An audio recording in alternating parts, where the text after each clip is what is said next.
Welcome back, deep divers. Ready to plunge headfirst into another fascinating topic? Always.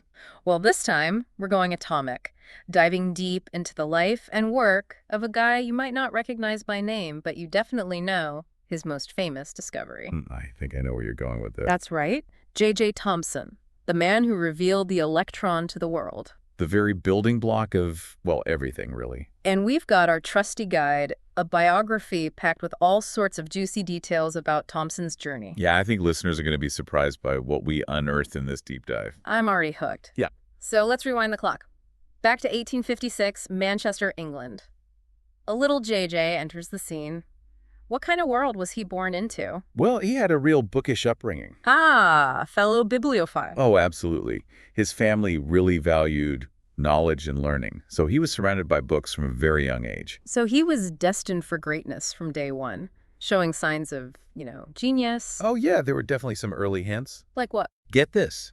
He enrolled at Owens College at the ripe old age of 14. 14.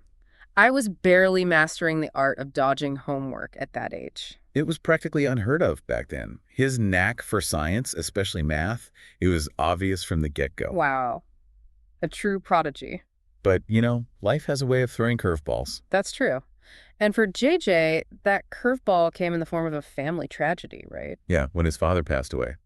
I understand that really changed the trajectory of his life. It did. He'd been on track to become an engineer, but after his father's death, that path kind of closed up. It's amazing how these seemingly small events can have such a huge ripple effect. Absolutely. So what happened? Where did he end up?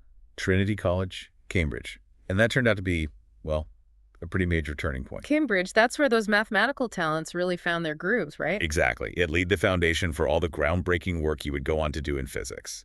So he excels at Cambridge, takes in all that knowledge. What's the next chapter in the J.J. Thomson saga? Well, he makes a move that, let's just say, raised a few eyebrows. Oh, do tell. In 1884, he's appointed Cavendish Professor of Physics at Cambridge. Cavendish Professor, that's like the big leads of physics. Exactly. But he was only 28 at the time. Wow. And I'm guessing some folks weren't exactly thrilled about a young, mathematically minded chap taking the helm of such a prestigious experimental lab. You got it. There were definitely some ruffled feathers in the scientific community. I can imagine. So once he settled in, what mysteries of the universe did he set his sights on? He dove straight into some of the hottest topics of the day. Things like the vortex theory of atoms. Vortex theory?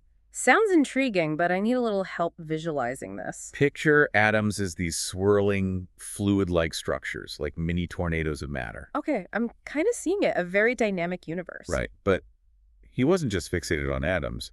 He was also fascinated by the electromagnetic theory of light. All right, now you've got to break this down for me. Electromagnetic theory of light. What's that all about? Well, in a nutshell, it describes light as waves of electric and magnetic energy. It was a groundbreaking idea, largely developed by James Clerk Maxwell. Ah, Maxwell, another physics giant. Exactly. And Thomson's work was seen as continuing Maxwell's legacy. Like picking up the torch and pushing those boundaries even further. That's a great way to put it. And I hear there's a book involved. Notes on recent researches in electricity and magnetism. Ah, yes, that was more than just a textbook. It was considered a direct continuation of Maxwell's work. Like a sequel to a scientific bestseller. Picking up where Maxwell left off, tackling unsolved problems, putting forward new ideas. So, picture this. We've got this brilliant young physicist, steeped in cutting-edge theories, leading a top-notch lab. Sounds like the perfect recipe for, well, a few groundbreaking discoveries. You could say that. And that's where our story takes an electrifying turn, right? With the mystery of cathode rays. You're on the right track. Tell me, what was the big fuss about these cathode rays? They were a total enigma. Scientists knew they existed, but they couldn't figure out what they actually were.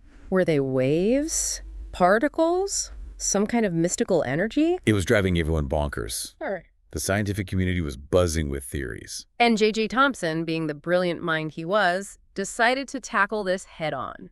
Absolutely. So how did he go about cracking this cathode ray code? Well, he started by playing around with magnetic fields, seeing how they affected these mysterious rays. Interesting. And did that lead him to any eureka moments? It was a good start, but the real breakthrough came when he was able to deflect cathode rays using an electric field. Using an electric field. That sounds like a pretty ingenious move. It was. And the key was creating a near-perfect vacuum. That allowed him to really isolate the rays and study their behavior. So after all that experimentation, all that meticulous work, what was the verdict? What were these elusive cathode rays? They weren't mystical waves or anything like that. Thomson proved they were actually streams of incredibly tiny, negatively charged particles. Particles. So not waves at all. That must have shaken things up. It was a huge deal. And he initially called these particles corpuscles. But of course, today we know them as Electrons. The tiny titans of the atomic world. And here's the real kicker. Yeah. Thomson figured out that these electrons were unbelievably light. Like, how light are we talking? Over 1,000 times lighter than a hydrogen atom. Whoa. And back then, hydrogen was the undisputed champ of tiny particles, right? It was. So this discovery was huge. It blew open the door to the subatomic world, showed everyone that atoms were way more complex than anyone had imagined. It's mind-blowing, the stuff they achieved with the equipment they had back then. I mean, compared to today's tech, it seems almost, well, primitive. Right. But that's what makes Thomson's work even more impressive. He was brilliant, a real scientific mastermind. Not just a theorist, but a skilled experimentalist. Exactly. He had the vision and the hands-on skills to design these incredibly precise experiments. So he's discovered the electron, this tiny negatively charged particle that's part of every atom. What's next? Where does he go from there? Well, he had to figure out how it all fit together. I mean, atoms overall, they're electrically neutral. Right. So how do these negative electrons exist with positive charges? It's a puzzle. It is. And how did Thomson solve it? He came up with a new model of the atom, we call it the plum pudding model. Plum pudding. Now you're speaking my language. Right, picture this. A sphere of positive charge. That's your pudding. Okay, I've got my fluffy pudding visualized. Where do the plums come in? Or I guess I should say the electrons. Right, those negatively charged electrons, they're scattered throughout that positive sphere, like raisins in a plum pudding. Okay, I'm getting the picture. So the atom isn't just a solid lump. It's got this internal structure. Exactly. And Thomson imagined these electrons whizzing around inside that positive sphere, a very dynamic pudding, you could say. So it's not just any old pudding. It's a lively pudding. Exactly. But, as with many early models, it wasn't entirely accurate. Oh, so the plum pudding had some flaws. Yeah. But, it was a crucial step forward. It challenged the old idea that atoms were these indivisible, solid spheres. A stepping stone to a better understanding. Right. And, it even paved the way for one of his own students to make some groundbreaking discoveries that would change everything. Ooh, a little foreshadowing. We'll have to get to that. But first, there's one more Thomson triumph we need to discuss. Isotopes. Ah, yes. Isotopes. Another feather in Thomson's cap. So what's the story there? He was working with neon ions, using magnetic and electric fields to sort them out. And what he found was, well, groundbreaking. Let me guess. He discovered that not all neon atoms are created equal. You got it. He found two distinct types of neon atoms, each with a different mass. Different masses, but they're both still neon, right? Exactly. It was the first evidence that atoms of the same element could have these variations. Totally revolutionized how we thought about atomic structure. This discovery of isotopes, it sounds like it had a ripple effect beyond just, understanding atoms better. Absolutely. It led directly to the development of mass spectrometry. Mass spectrometry. That rings a bell. It's a technique that separates ions based on their mass-to-charge ratio. And I'm guessing this is more than just a scientific curiosity. Oh, yeah. It has tons of real-world applications. Medicine, forensics, environmental science, you name it. Wow. Talk about a lasting legacy. Right. I mean, he discovered the electron, proposed a new model of the atom, and opened up a whole new field of study with isotopes. Safe to say, J.J. Thomson had a pretty remarkable career. Understatement of the century. Truly. And the list goes on. Nobel Prize in Physics in 1906, knighted for his contributions to science, Master of Trinity College. Plus, he mentored a whole generation of brilliant physicists. Didn't a bunch of his students win Nobel Prizes, too? 7 of them. Can you believe that? 7. Wow. Talk about inspiring the next generation of scientific minds. He created this amazing environment at the Cavendish Laboratory, a real breeding ground for groundbreaking discoveries. So we've covered his bookish beginnings, his work with cathode rays and electrons, the plum pudding model, isotopes. It's been quite a journey through the world of J.J. Thomson. It has. What stands out to you most? What's your biggest takeaway? I think for me, it's the sheer elegance of those experiments. I know what you mean. He was working with these seemingly simple tools. Yeah. But he was able to uncover these fundamental truths about the universe. Yeah. It really makes you realize that sometimes the most profound discoveries come from the most basic observations. It's true. Sometimes it's not about the fancy equipment or the complex theories. It's that spark of insight, the ability to see the extraordinary in the ordinary. Exactly.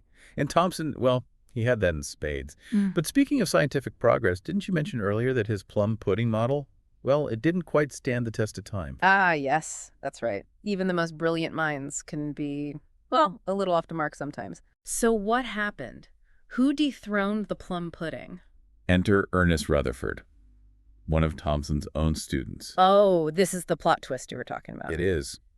Rutherford conducted these experiments that, well, they completely revolutionized our understanding of the atom. All right, I'm on the edge of my seat. What did Rutherford do that was so groundbreaking? He was working with alpha particles. Alpha particles. Remind me, what are those again? Basically, they're helium atoms that have lost their electrons, so they have a positive charge. Okay, got it. Positively charged alpha particles. What did he do with them? He fired them at a thin sheet of gold foil. Gold foil? Seems a bit random. Well, the idea was that if the atom was this diffuse cloud of positive charge, like in Thomson's plum pudding model, most of those alpha particles should just pass straight through. Right. Yeah, that makes sense. Not much resistance in a cloud of pudding. Exactly. But here's the thing. That's not what happened. Oh. What did they see instead? Some of those alpha particles bounced back at sharp angles, like they'd hit something incredibly dense and positively charged. Whoa. So the plum pudding model was, well, a little too squishy. You could say that. It couldn't explain those deflected alpha particles. So Rutherford, based on his observations, he proposed a new model. A new and improved atomic model. Exactly. This time, the positive charge was concentrated in a tiny, dense nucleus at the center of the atom. Hmm. And the electrons, well, they were orbiting around it, like planets around the sun. Wow. That's a pretty dramatic shift from a diffuse pudding to a concentrated nucleus. It really highlights how science is constantly evolving. Right. It's not about being right or wrong. It's Right. about constantly refining our understanding, building on previous knowledge. And Thomson's model, even though it was ultimately incorrect, it was still an important step in the process. Absolutely. It paved the way for Rutherford's discoveries. And that's how science works. So even a wrong model can lead to breakthroughs. Exactly. It's all about asking questions, experimenting, pushing the boundaries of what we know. And speaking of pushing boundaries, Rutherford's nuclear model, well, it raised even more questions. Oh, like what? Well, things like, how are those electrons orbiting the nucleus? And what's stopping them from spiraling inwards? It's like each answer leads to more questions. That's the beauty of science.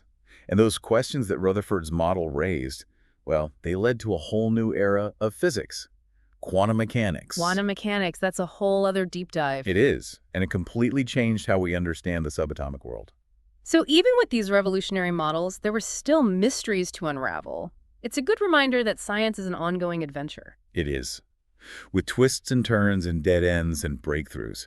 Just like the life of J.J. Thomson. From bookish kid to groundbreaking scientist, his story shows that curiosity and a thirst for knowledge can truly change the world. So to all our deep divers out there, keep exploring, keep learning. Who knows, maybe you'll be the one to make the next big scientific breakthrough. Until our next deep dive, stay curious, everyone.